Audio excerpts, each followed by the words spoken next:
শেষ হয় নাই যুদ্ধ। জাতীয়তাবাদী স্বেচ্ছাসেবক দল, জাতীয়তাবাদী যুব দল এবং জাতীয়তাবাদী ছাত্র দলের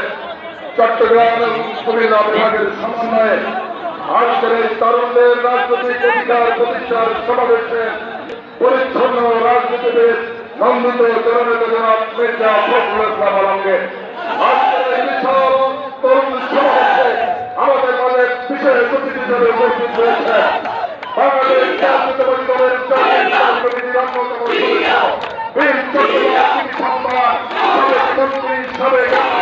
নন্দিত জননেতা জনাব বিশ্বকুমার চৌধুরী উপস্থিত রয়েছেন জাতীয়তাবাদী যুব দলের বিপ্লবী সভাপতি আব্দুল মোনায়েম মুন্না, ছাত্র দলের বিপ্লবী সভাপতি রাকিব, উপস্থিত রয়েছেন যুব স্বেচ্ছাসেবক দলের বিপ্লবী সাবেক সম্পাদক রাজীব হাসান, ছাত্র দলের বিপ্লবী সাধারণ সম্পাদক জনাব নাসিরউদ্দিন নাসির এবং বাংলাদেশের তারকা ক্রিকেটার জনাব তামিম ইকবাল সহ বিএনপির